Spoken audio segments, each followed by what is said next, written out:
the Constitution are disrespecting constitutional bodies. Supreme Court orders authorities to pick up all stray dogs in the Delhi NCR region from all localities within the next 8 weeks and put them in shelters. Air India announces suspension of its services from Delhi to Washington DC effective from the 1st of September due to a combination of operational factors. Actor Rana Daggupati appears before the Enforcement Directorate in the illegal betting app case after initially seeking more time from the agency. And shock over the assault of an infant at a Noida daycare center. Cops register an FIR against the owners who have been accused of mistreating children in their care. The accused have been held in custody now. And shifting focus, India Bloc MPs led by Rahul Gandhi marched from Parliament to the Election Commission office protesting alleged electoral roll irregularities. Dramatic scenes unfolded as the Congress has accused the BJP of manipulating voter registration, with Rahul Gandhi claiming widespread vote theft. In Bihar, opposition MPs staged a sit-in protest but were detained by the Delhi police. Tensions are escalating as the Election Commission has assured the Supreme Court that no names will be deleted from Bihar's draft electoral roll without due notice and a reasoned order. Rahul Gandhi has launched a fresh attack on the Election Commission, alleging that 300 opposition MPs were blocked from meeting the poll body, calling it a fight for the Constitution and the principle of one man, one vote. In retaliation, the BJP has dared Rahul Gandhi to provide evidence of fake electors. BJP's Kiran Rijiju has accused the Congress of lying repeatedly. Congress party और opposition ने बहुत समय बर्बाद कर दिया है। अब हम देश का समय और पार्लियामेंट का समय को और बर्बाद होने नहीं देंगे। तो सरकार महत्वपूर्ण बिल को पारित करना चाहते हैं। आज हम इम्पोर्टेंट बिल्स दोनों लोकसभा राज्यसभा में हम पारित करेंगे। एक आदमी का नासमझ और एक परिवार का वजह से देश इतना नुकसान नहीं झेल सकता है। पार्लियामेंट को रैंसम में नहीं रख सकता है। ऑपोजिशन के भी कई एमपीज ने आकर के बताया कि वो मजबूर है, उनका नेता ज़बरदस्ती हंगामा करने देते हैं। रोज रोज एक मुद्दे को लेकर के पार्लियामेंट का समय बर्बाद करना, ये हम लोग इस तरीके के जो समय बर्बाद करने के लिए देश का समय और संसद का समय बर्बाद करने के लिए हम नहीं देंगे। इसलिए महत्वपूर्ण बिल हम पारित करेंगे। देखिए, हिंदुस्तान की डेमोक्रेसी की हालत देखिए। 300 एमपीज इलेक्शन कमीशन से मिलना चाहते हैं और कहते हैं कि हम डेलीगेशन लेके आएंगे, हम आपको एक डॉक्यूमेंट देना चाहते हैं। इलेक्शन कमीशन कहता है नहीं, 300 एमपीज नहीं आ सकते हैं। तो यही हालत है, क्योंकि डरते हैं। वन मैन वन वोट के बिना कॉन्स्टिट्यूशन का कोई मतलब नहीं है।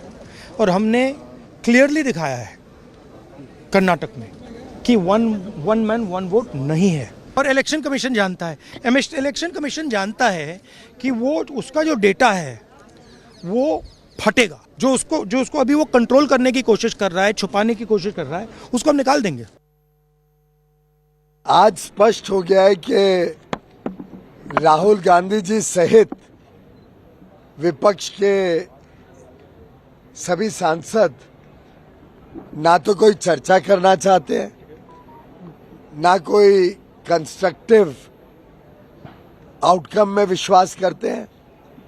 इलेक्शन कमीशन को अपने संवैधानिक दायित्व को भी पूरा नहीं करने देना चाहते हैं। जो इन्होंने खुद ने अपने अपनी सीटों में लोगों को गलत रजिस्टर करा के वोटर बनाए, अपना झूठ, अपनी चोरी छुपाने के लिए शायद ये पूरा यहाँ पे नाटक कर रहे हैं। देखिए, मेरा खत कल चुनाव आयोग के लिए सीधा था और स्पष्ट तरीके से मैंने कहा था, लिखा था खत में कि सभी विपक्ष के सांसद शांतिपूर्वक मार्च कर रहे हैं पार्लियामेंट हाउस से लेकर निर्वाचन सदन तक। और सामूहिक तरीके से सारे सांसद इलेक्शन कमीशन को एक दस्तावेज पेश करना चाहते हैं एसआईआर को लेकर। यही हमारी मांग थी और मैंने कल दोपहर को चुनाव आयोग को ये खत लिखा था। अफसोस की बात है कि चुनाव आयोग, जो अभी चुनाव आयोग बन गया है, उस खत का जवाब नहीं देती है और अभी कहती है कि सिर्फ 30 सांसद आ सकते हैं। हमारी मांग थी कि सारे विपक्ष के सांसद सामूहिक ढंग से उनको एक दस्तावेज पेश करें। अभी हमें यही रोका गया है।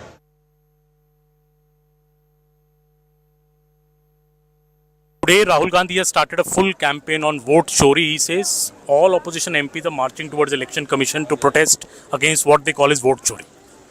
Boss, SIR is happening in Bihar, not in Delhi, not in Bengal. In Bihar, have you seen anyone protesting in SIR? Any public outrage? People are happy in Bihar because all those names who are died, who had permanently shifted, those whose names are there more than one places, then their name have been deleted. People are appreciating election commission effort in Bihar. I don't know the other places why they are protesting when the SIR is happening in Bihar. There is no issue in Bihar. That is one.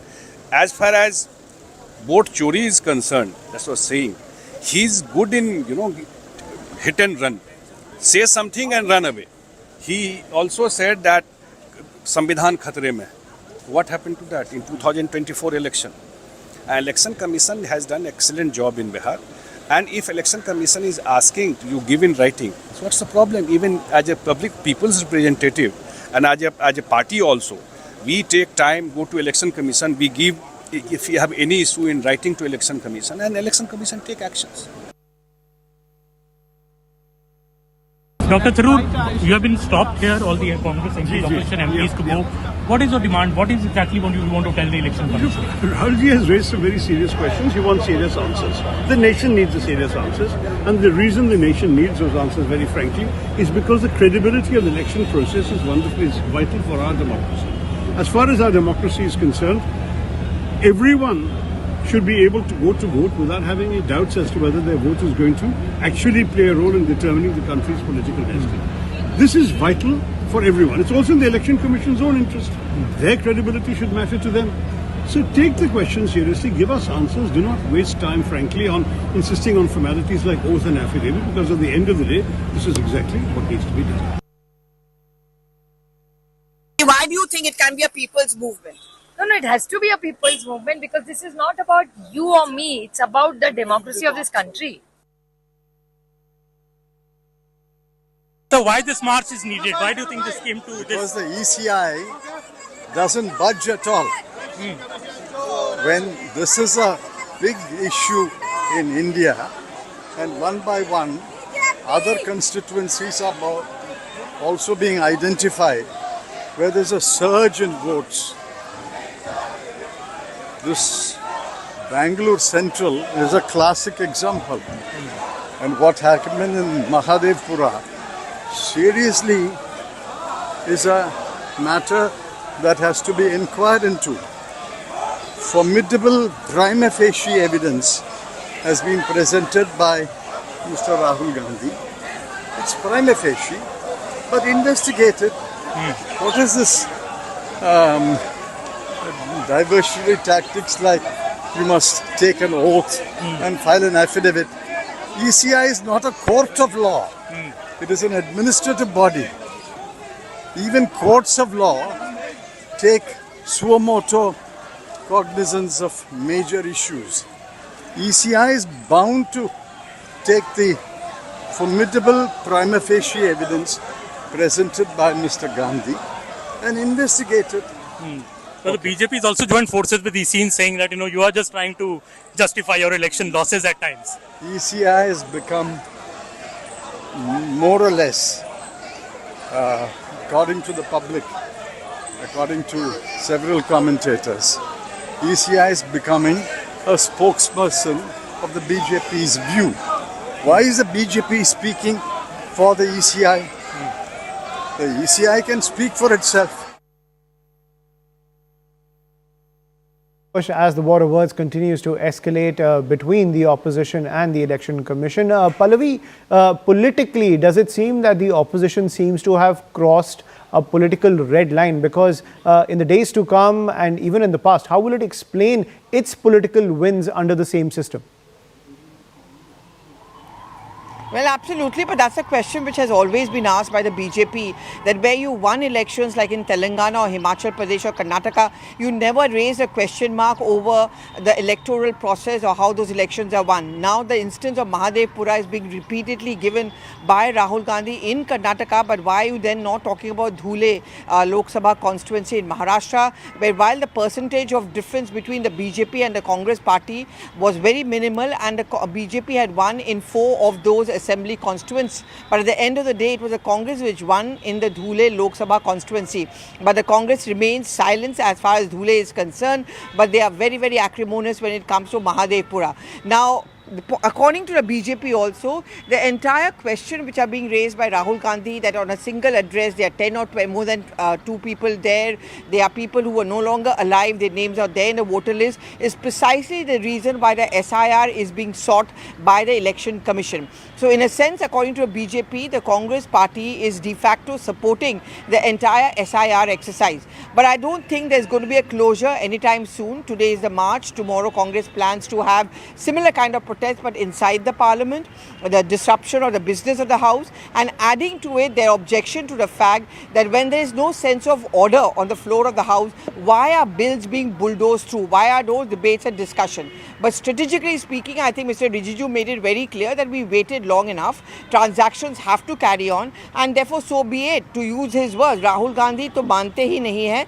So we've decided to go ahead and get the legislative work done. So that deadlock is very much there between the two sides. I think the challenge now will be for the India Bloc that after the parliament session is over, Ayushman, how do they plan to step up this kind of attack on the Election Commission? Right, and at the same time, Pallavi, with all these India Bloc partners now coming together, clearly it seems that they are fearing the impact of an SIR in their own states, as you were pointing out earlier as well. But are they sensing some resonance among the voters when it comes to the charges they are raising by the Election Commission after Rahul Gandhi's big press conference? Or is this just a political calculation they're making that their numbers could be skewed if an SIR is held in their territories?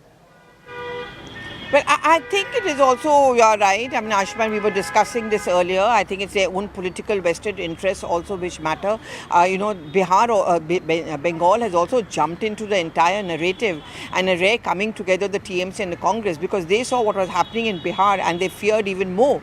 There have been a large number of Bangladeshi population which Election Commission points out, which the BJP is pointing out, especially in Dinajpur, Malda, Murshidabad, and it was very important that they should be weeded out. Now, what the BJP is saying is that why Mamta is raising a stink about the entire SIR is it's because the minority population which may have to show their credentials, and she is worried about her core vote bank. But from the point of view of the TMC, this is certainly a valid area of concern, which is why they have pushed this narrative of Bangla Virodhi, or the BJP and Election Commission are specifically targeting the Bengalis, and that is going to be the emotive card that Mamta Banerjee is going to use.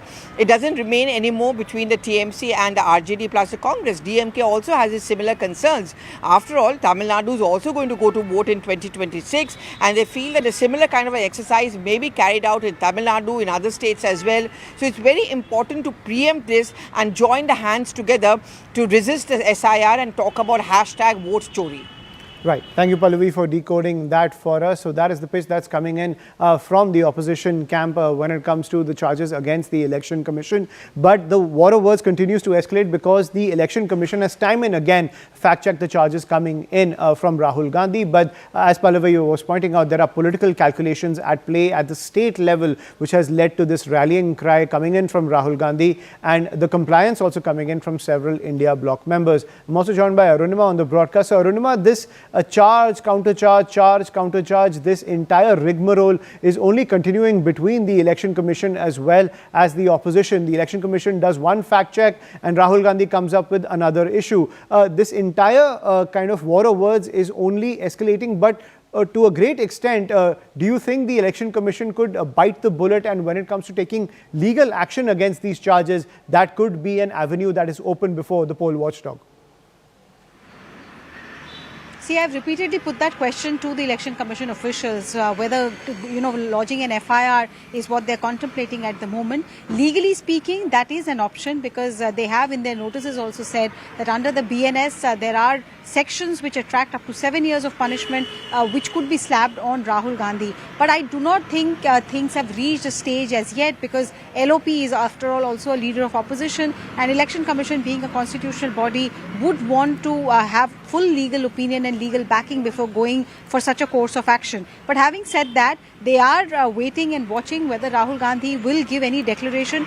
Today, after getting detained, he said, why should I declare anything? This is not my data. This is Election Commission's data. And there are a number of anomalies that are getting revealed. First, Tejasvi Yadav claiming that his name had been struck off the voter list, only to find out that there were 2 epic cards in his name. So, Tejasvi Yadav got a notice. Now, Deputy Chief Minister of Bihar, Mr. Sinha, also is in the same boat. He too has 2 epic, so even he has gotten a notice. Rahul Gandhi is alleging that the entire exercise of Lok Sabha elections, at least in one constituency of Karnataka, was fraudulent. So this back and forth at least is providing us with a viewpoint as to what, if anything, is wrong with the voter list that we had so far. And Election Commission officials say that there's only one way to give a clean voter list which is acceptable to all, which is the SIR. So the opposition parties must cooperate with us. But the Bihar example shows that there is no cooperation, there's only back and forth. Perhaps the Supreme Court intervention will finally smoothen things out, because if opposition wants a clean voter list, they will have to support an SIR. Their counter is, give us more time to conduct this exercise. Don't hold it just on the eve of an election, important election like Bihar. Right. Arunima, please stay with us. Let's listen into more reactions coming in when it comes to, as Arunima is pointing out, this back and forth between the opposition camp and the Election Commission, where the BJP is also attacking the Congress camp for disrespecting constitutional authorities, just to highlight and just to counter the fact that it has lost in elections by losing faith in the public. And the public at the end of the day is punishing them through the elections, but on the other hand, instead of improving their own party dynamics, they are targeting constitutional bodies. Let's listen in. Why do you think it can be a people's movement? Because there's a cynicism which is coming in from the BJP, for example. The BJP are born cynics, so there's nothing we can do about their DNA. You see, because the kind of hatred that they spread and their lack of knowledge of what the actual history of India is. So we are not going to be bothered about that. But what the ECI and the BJP is also saying is that Rahul Gandhi should come there. He should sign that oath. If he's not doing it, and none of you are even responding, and I want to know one thing. Why should Rahul Gandhi sign any affidavit or oath? Why can't the EC come forward and say it's within the constitutional premise? Why is it they can't say that, listen, if you have this doubt about A, B and C, these are the conditions? Why are they laying it on us? My God, this is like, we have to clarify, we have to give this thing. There are more than 60 lakh voters. In Thrissur now recently in Kerala, if you go to see it, there's been a quantum jump of 10.6 population in a small time. How did that happen? What are we asking? We are asking for the right of the voter. The citizen of this country who has been empowered by the constitution on their voting right from day one of the franchise that we got from independence.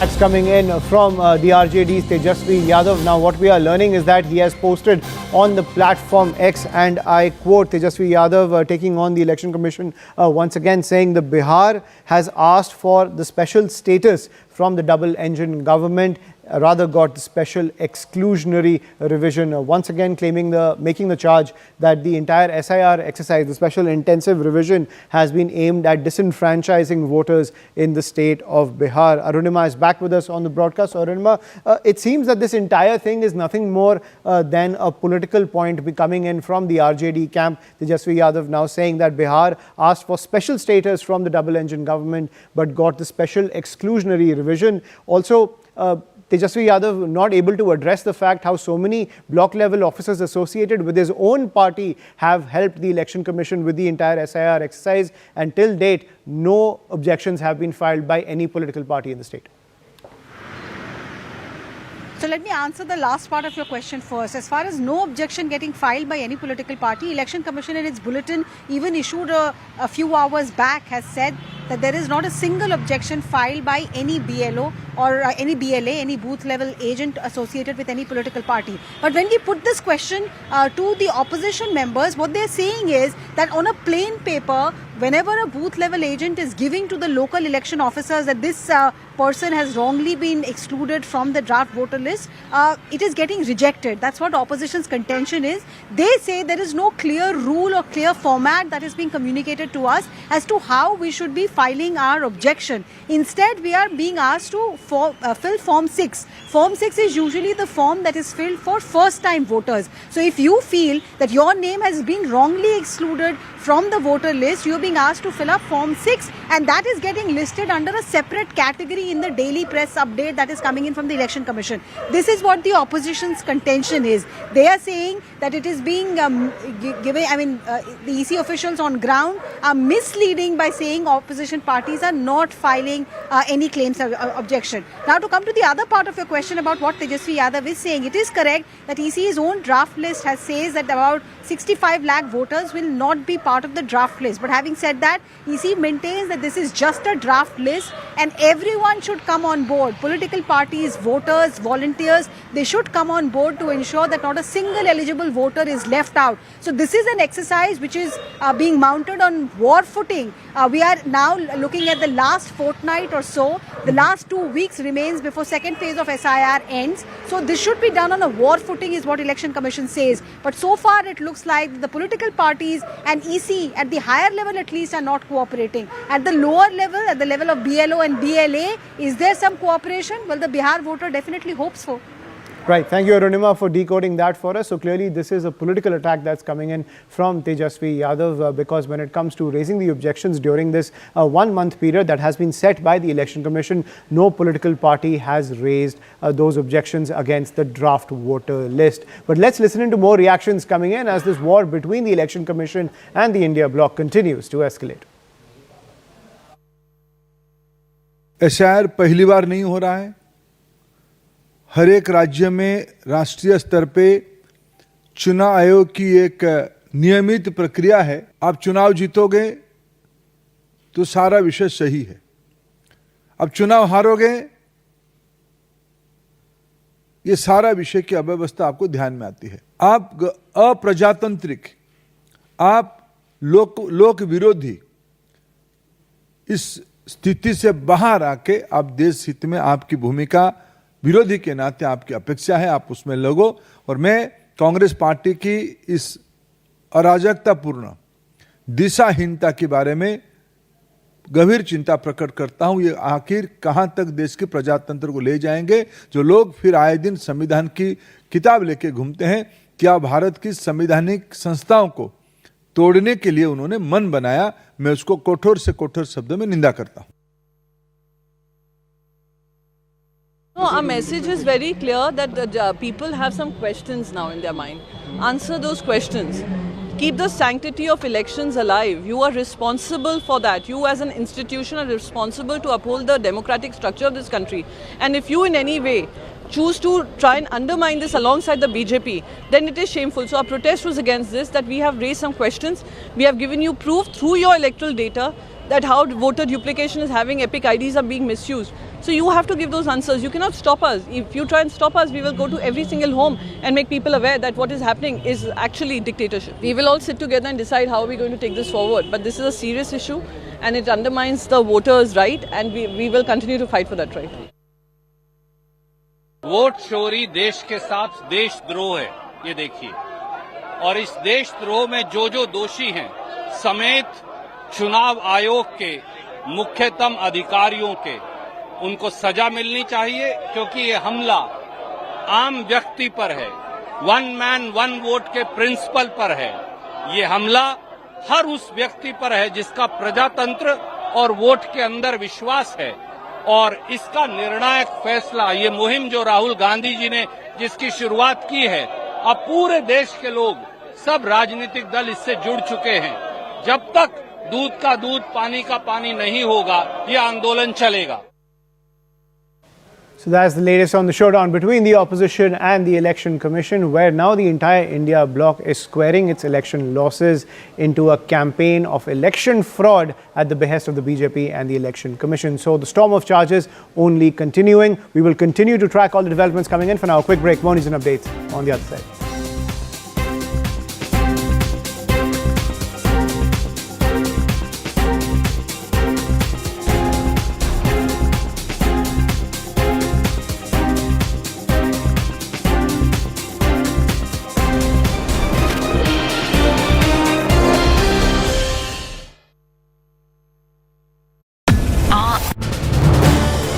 This is News 18 Network.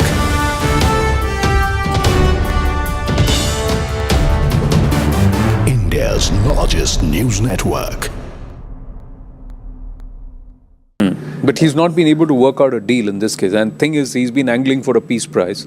And the question is that you've not been able to bring peace in Gaza. You've not been able to bring peace here. Well, we have wiping out one whole entity. Yes, Hamas is a terrorist organization. A lot of people recognize it. But somewhere the lines are blurred, Ambassador, between Hamas and Palestinian people in the narrative.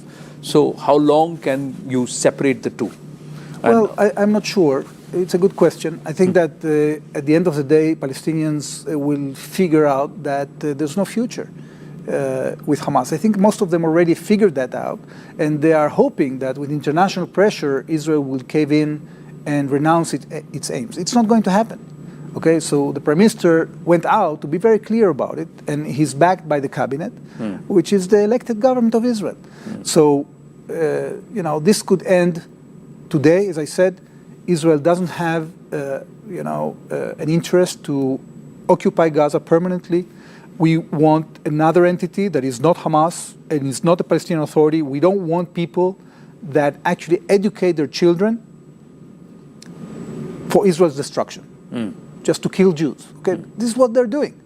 So I think it was Senator Lindsey Graham that said that what Israel has to do is what the Allies did to the Nazis. You have to defeat them. You have to create or encourage the creation of a moderate government that will create a new generation of people that are peace-loving, that they don't wake up in the morning and the only thing that they want to do is to kill Jews and destroy the state of Israel. So is that the long-term blueprint, Ambassador, that the military control remains with Israel, although the democratic control will be with the Palestinian people? Is that how you envisage it? For the foreseeable future, that is the blueprint, because you don't have an alternative force that is willing to fight against Hamas. So once that happens, and once we get into the conclusion that Palestinians can rule themselves without threatening Israel, that will be the day in which they have independence. And actually, we have proposed that many times in the past. So who's backing the Hamas now? They are brought down to their knees. They're almost as good as on a crawl.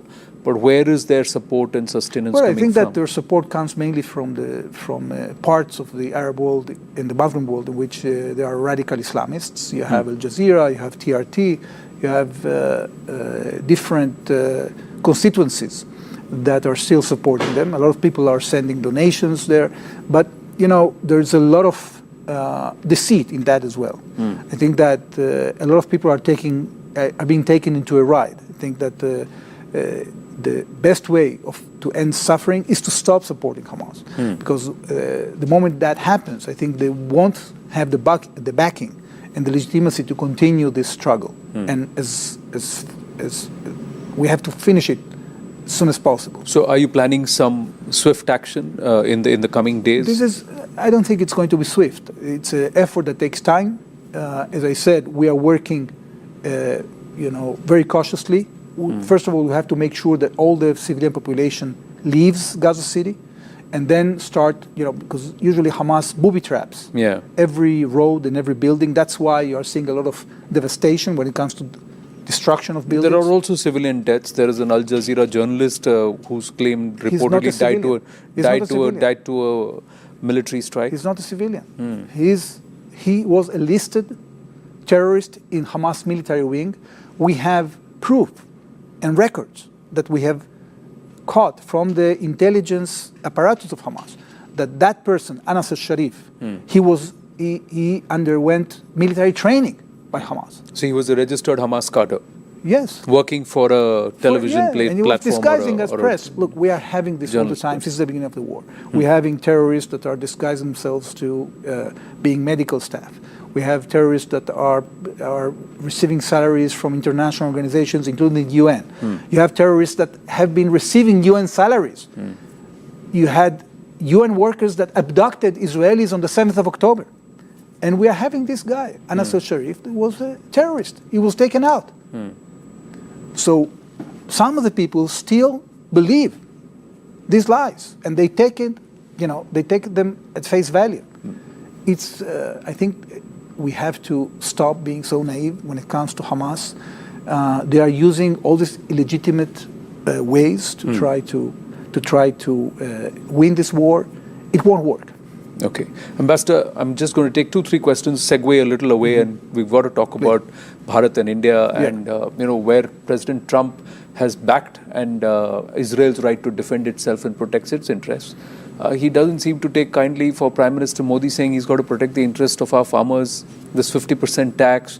And I know Prime Minister Netanyahu has an ear at the White House and also with 7 local landmarks. What is Israel's position here on this entire 50% tariff regime and this entire standoff? Well, look, we don't really understand why the United States has made this decision. They have been putting forward different statements. We don't interfere in the relations between the United States and India. If there's anything that we can do, I think that the Prime Minister said that he's more than willing to play a role if he's requested to do. We ourselves have been negotiating a deal with the United States. We have been paying a bit more.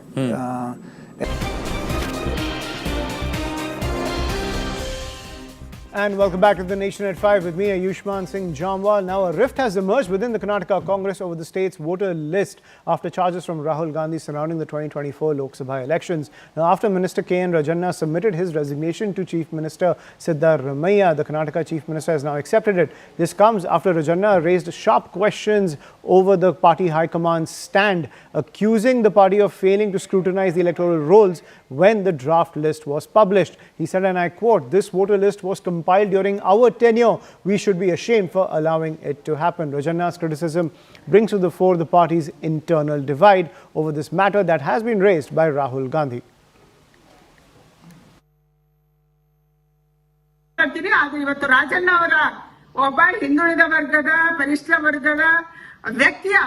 ರಾಜೀನಾಮೆಯನ್ನ ತಗೊಂಡು ನೀವು ಬಹಳ ದೊಡ್ಡವರಂತ ಘೋಷಣೆ ಮಾಡಬಹುದು, ಆದ್ರೆ ನೀವು ಸುಳ್ಳು ಮಾಡುವಂತದ್ದು ಸಾಬೀತಾಗಿದೆ. ಅವರು ಸತ್ಯ ಹೇಳಿದಕ್ಕೆ ಅವರು ರಾಜೀನಾಮೆ ತಗೊಂಡಿದ್ದೀರಿ.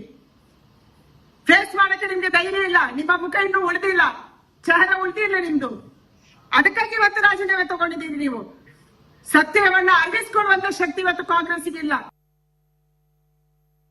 K.N. Rajanna, one of their own minister now, who's embarrassed them, saying that this voter list happened when we were in power and we should have been more careful when the electoral drafts were issued.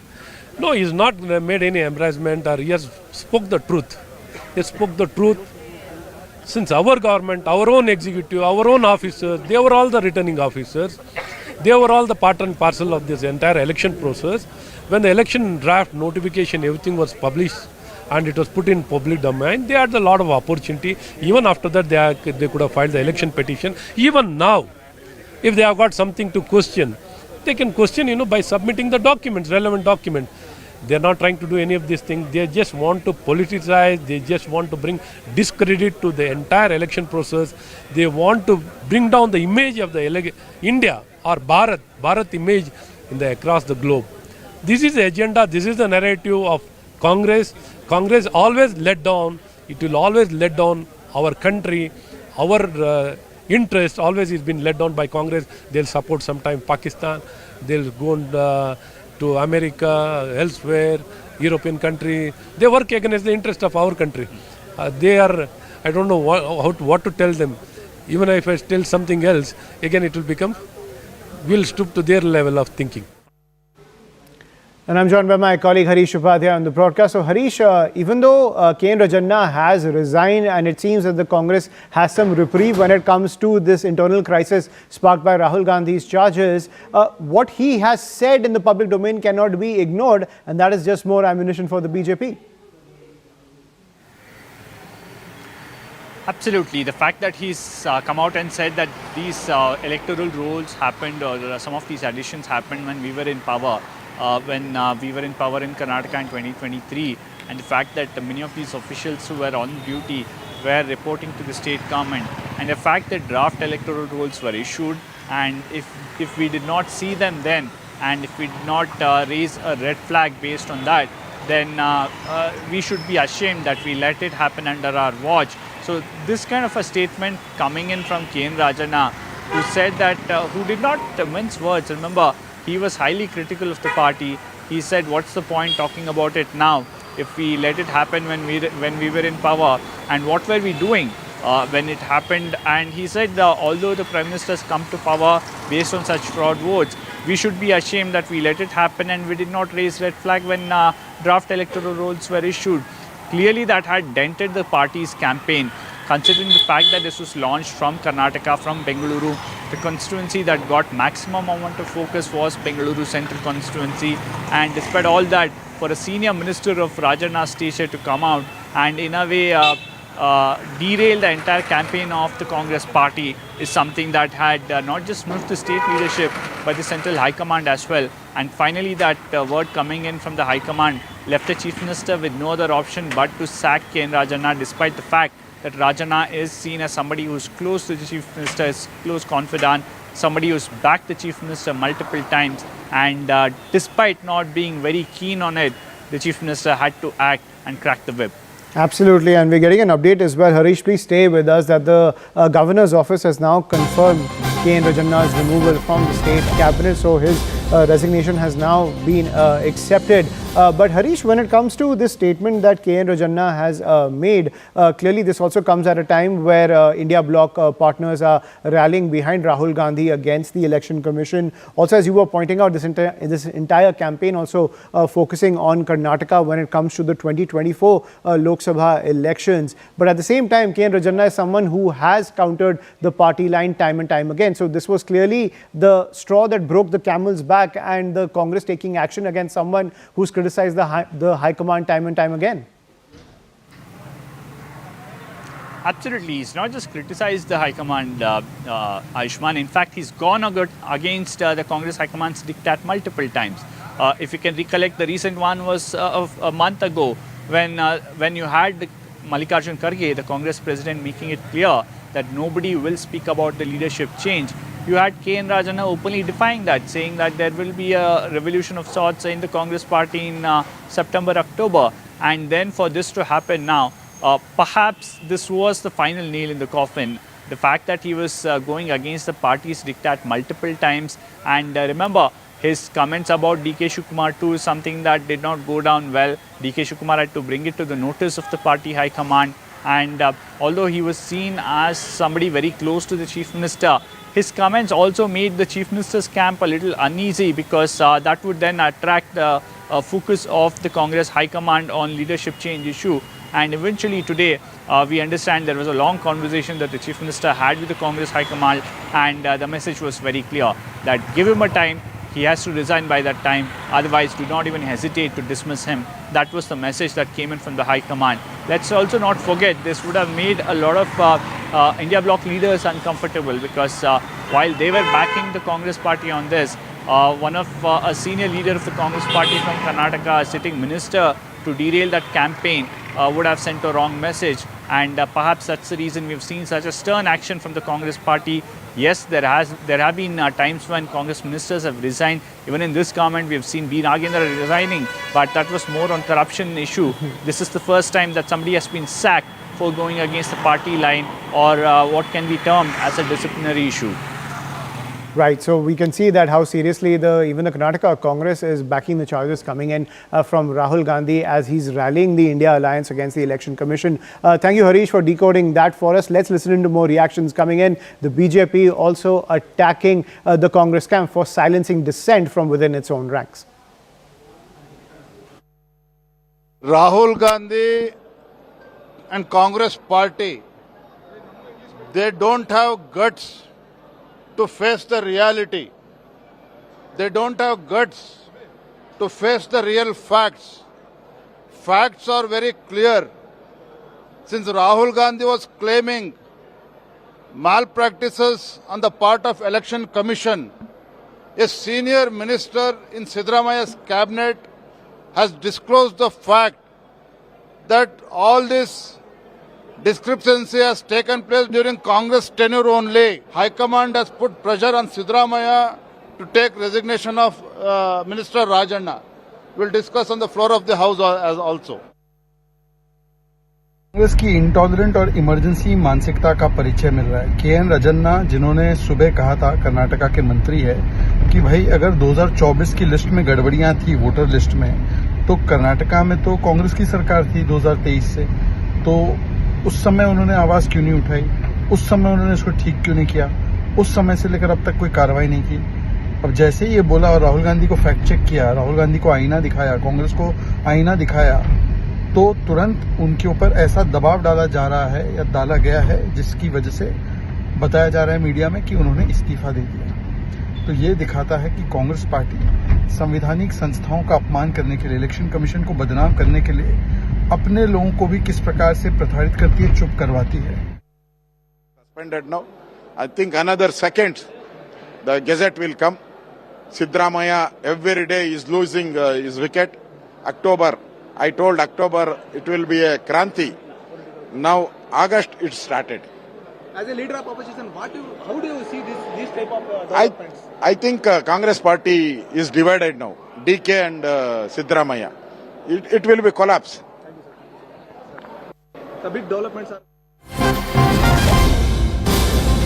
And shifting focus to some more news that's coming in. A Pakistani intruder attempting to sneak in to the Indian territory was shot at by the BSF in Kathua near the international border. The injured Pakistani intruder has been apprehended by the BSF in the Rajbagh area of Kathua. That's the big piece of news that's coming in, where what we are learning is that a Pakistani intruder attempting to sneak into Indian territory was shot at by the BSF at the international border in the Kathua region. The injured Pakistani intruder has now been apprehended by the BSF, and this entire incident took place in the Rajbagh area of Kathua. So, infiltrator being targeted by the BSF, and now he has been taken into custody of the Border Security Force. This Pakistani intruder attempted to sneak into India, and he was shot at by the BSF at the international border in the Kathua area. To get more details and even details on the recoveries from this particular intruder who was trying to sneak into India from Pakistan, I'm joined by my colleague Tejinder Singh Sodhi on the broadcast. Tejinder, give us the details. Yes, Ayushman, this Pakistani national who was trying to sneak into the Indian territory through the international border in the Rajbagh area of Kathua was first challenged by the Border Security Force. The Border Security Force asked him to stop, but when he tried to cross over to the Indian side, the Border Security Force shot him and injured him. Now he has been apprehended and has been taken into custody. His questioning right now is going on. This is what the BSF has told us. His questioning interrogation by the police, the other intelligence agencies and the BSF is going on to ascertain what was the reason why he was trying to sneak in. Was there any nefarious attempt or nefarious design by him to cross over to the Indian territory? Because in the past it has been seen that these type of people who initially try to sneak into the Indian side without any arms and ammunition, they are either terror guides just to find out whether it is possible to sneak into the Indian side to find the route. But now his questioning right now is going on. We are told that some Pakistani currency, some identity cards have been recovered from his possession, but his questioning right now is going on. Yes. Right. Thank you, Tejinder, for getting us that update. So the questioning of this particular intruder is underway right now. We're shifting focus. Pakistan's Army Chief Asim Munir has openly warned India of a nuclear war, and this from American soil. He says that if Pakistan is faced with an existential threat from India, half the world will be taken down with it. He also took aim at India over control of the Indus River, threatening to destroy any Indian dam that harms Pakistan's water supply. Saying, and I quote, "We have no shortage of missiles," is the pitch that has come in from Asim Munir. That's the big piece of news that's coming in, ladies and gentlemen, from Asim Munir, who has made this statement from American soil. He has also said that Pakistan does not have any shortage of missiles. The MEA has given it back and said that it stands firm on its stand when it comes to India will not give in to nuclear blackmail. Along with the nuclear threat, Asim Munir also threatened Reliance chairman Mukesh Ambani using religious analogy to issue those threats. Now, top government sources have told CNN News 18 that Defence Minister Rajnath Singh, they cited Defence Minister Rajnath Singh's earlier warning to Pakistan that Pakistan's non-state actors will compromise its nuclear weapons and that the entire nuclear arsenal should come under the supervision of the International Atomic Energy Agency. Asim Munir has again given a statement against India, this time from US soil. No, I find this extremely problematic with his continuous rants against India, and also after being exposed to the whole world after the air chief has spoken about how Pakistan was taught a lesson via Operation Sindoor. What I find problematic is he's speaking all of this on American soil. America needs to realize that America and India are two strong democracies who have a strategic relationship, economic cooperation, and they are allowing a failed nation to speak the way they're speaking from their land. But what I find extremely problematic is that while he's talking about a nuclear war, which I think is absolutely a cowardly thing to speak, but at the same time, India is talking about playing matches against Pakistan. Karthi sir, Asim Munir has made another provocative statement, this time from US soil. See, this also clearly shows the close relationship the Pakistani army has with the American administration. That is perhaps why the American administration, the Trump administration, has levied a 50% tariff on us. And this is a highly irresponsible statement, that too being made on American soil. I'm aghast that the Americans have allowed this to happen. But any misadventure by Pakistan will be dealt with very severely by India. Any response do you think government should make to this statement? Because I think this is a highly irresponsible statement. And India must remain calm and sober, but we must definitely bring this up to the American ambassador, asking them how they can allow such an irresponsible statement to be made by the Pakistan army chief from American soil. The statement of Asim Munir made on US soil, where he said that we'll take half the world down with us. If we go down, we can bomb with missiles any dams India builds on its side of the border on the Indus. It's highly condemnable and provocative, and we want the government of India to come out with a statement rebutting his charges. And also it is all the more serious that the soil of United States is being used to unleash such a tirade against India. And the second time the US is hosting him, earlier I met the President of United States for lunch as well. Yeah, he has become the phenomenal friend. Pakistan is the phenomenal friend of United States now. So the friendship has shifted from our friend to another friend. So Pakistan refusing to end the nuclear blackmail despite India exposing it on the global stage via Operation Sindoor. We will continue to track all the developments coming in on that front. For now, a quick break. More news and updates on the other side.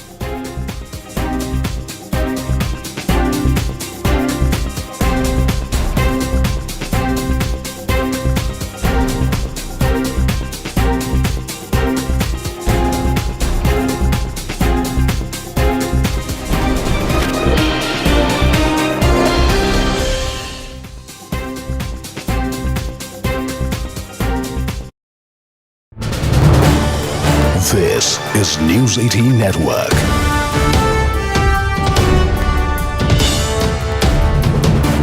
India's largest news network. But he's not been able to work out a deal in this case. And the thing is, he's been angling for a peace prize. And the question is that you've not been able to bring peace in Gaza. You've not been able to bring peace here. Well, we have wiping out one whole entity. Yes, Hamas is a terrorist organization. A lot of people recognize it. But somewhere the lines are blurred, Ambassador, between Hamas and Palestinian people in the narrative. So how long can you separate the two? Well, I'm not sure. It's a good question. I think that at the end of the day, Palestinians will figure out that there's no future with Hamas. I think most of them already figured that out, and they are hoping that with international pressure, Israel will cave in and renounce its aims. It's not going to happen. Okay, so the Prime Minister went out to be very clear about it, and he's backed by the cabinet, which is the elected government of Israel.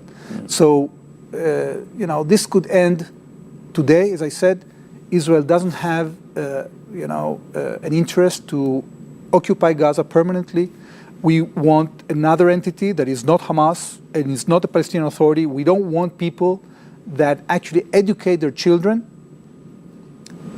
for Israel's destruction, just to kill Jews. Okay, this is what they're doing. So I think it was Senator Lindsey Graham that said that what Israel has to do is what the Allies did to the Nazis. You have to defeat them. You have to create or encourage the creation of a moderate government that will create a new generation of people that are peace-loving, that they don't wake up in the morning and the only thing that they want to do is to kill Jews and destroy the state of Israel. So is that the long-term blueprint, Ambassador, that the military control remains with Israel, although the democratic control will be with the Palestinian people? Is that, yes, is that how you envisage it? For the foreseeable future, that is the blueprint, because you don't have an alternative force that is willing to fight against Hamas. So once that happens, and once we get into the conclusion that Palestinians can rule themselves without threatening Israel, that will be the day in which they have independence. And actually, we have proposed that many times in the past. So who's backing the Hamas now? They are brought down to their knees. They're almost as good as on a crawl. But where is their support and sustenance coming from? Well, I think that their support comes mainly from parts of the Arab world and the Muslim world in which there are radical Islamists. You have Al Jazeera, you have TRT, you have different constituencies that are still supporting them. A lot of people are sending donations there. But, you know, there's a lot of deceit in that as well. I think that a lot of people are being taken into a ride. I think that the best way to end suffering is to stop supporting Hamas. Because the moment that happens, I think they won't have the backing and the legitimacy to continue this struggle. And as we have to finish it as soon as possible. So are you planning some swift action in the coming days? I don't think it's going to be swift. It's an effort that takes time. As I said, we are working very cautiously.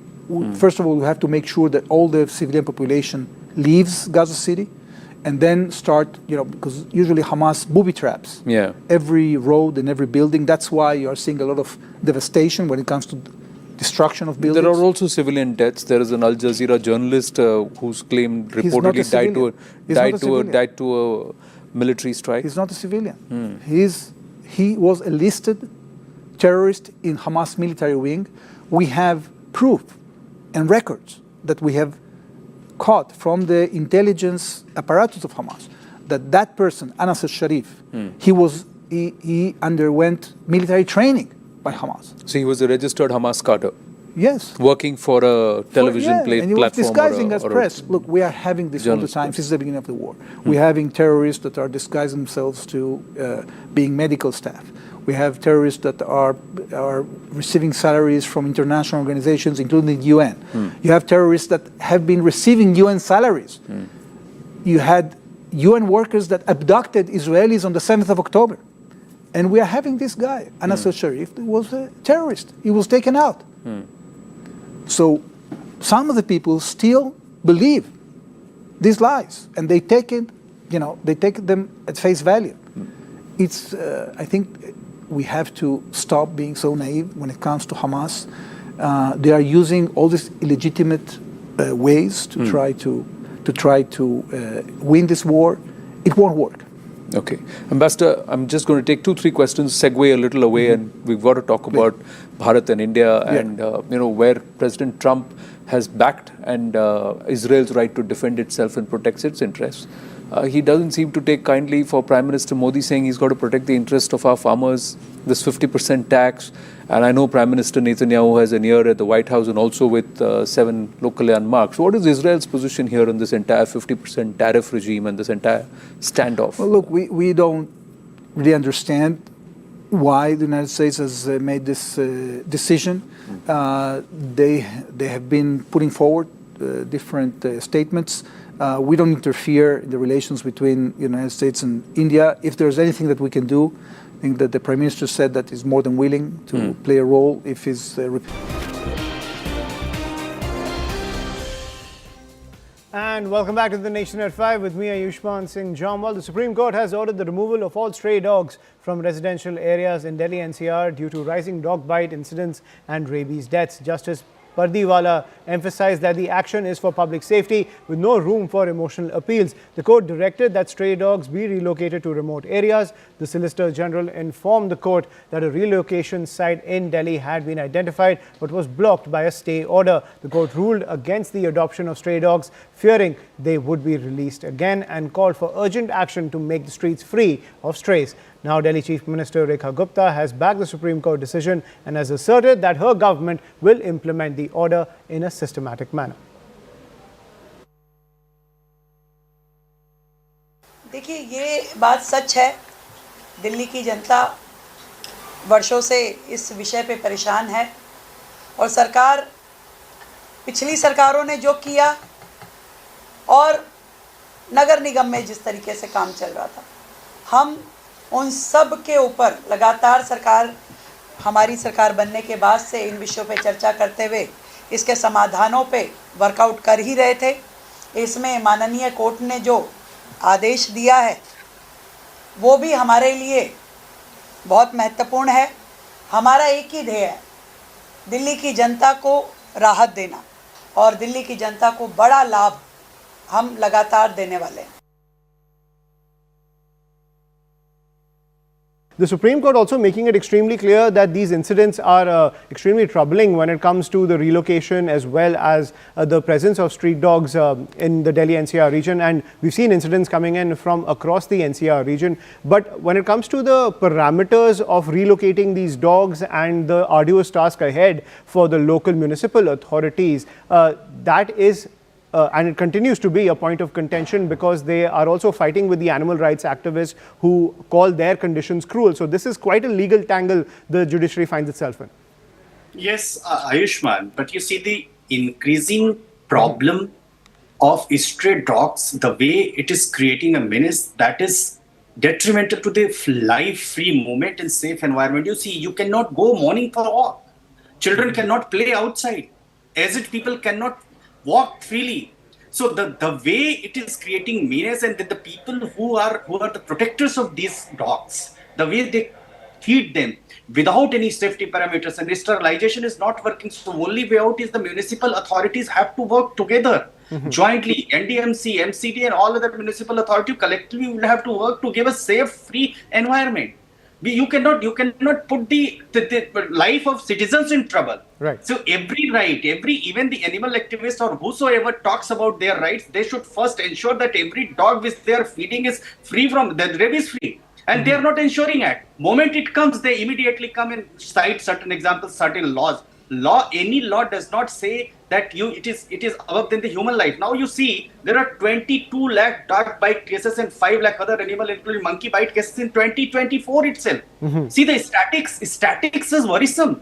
Where the citizens are going, not one incident, 2 incidents reported. Every day due to the dog menace, dog bites are creating problems. There are no rabies available. And if you go to the hospitals, government hospitals, long list is there. So Ayushman, there has to be a line has to be drawn so that the citizens may feel safe. That is why Honorable Supreme Court has come and taken decision as suo motu environment and said that look, you have to give a free moment. Citizens give a free life. Over to you.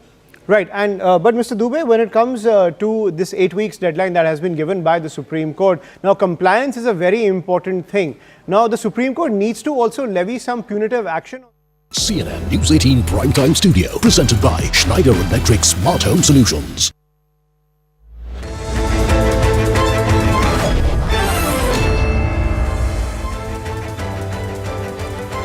Welcome everyone. Thanks a lot for staying with us. You're watching Plain Speak with me, Shivani Gupta. We are coming to you live from the CNN News 18 Primetime Studio, presented by Schneider Electric Smart Home Solutions. The opposition took its fight against the Election Commission up a notch today. If the constant attacks, a 72-minute news briefing, dropping a so-called atom bomb of evidence, and a full-fledged public campaign wasn't enough, Congress's leader of opposition, Rahul Gandhi, today led a march of nearly 300 MPs from the Parliament to the Election Commission headquarters. With police claiming that no permission was given for such a march, the MPs were stopped. We are also being told that the EC had invited 30 opposition MPs for a meeting, but instead they decided that all 300 will land up. What we witnessed was needless scuffling with the police, breaking and breaching barricades when 30 of them could have peacefully met the ECI.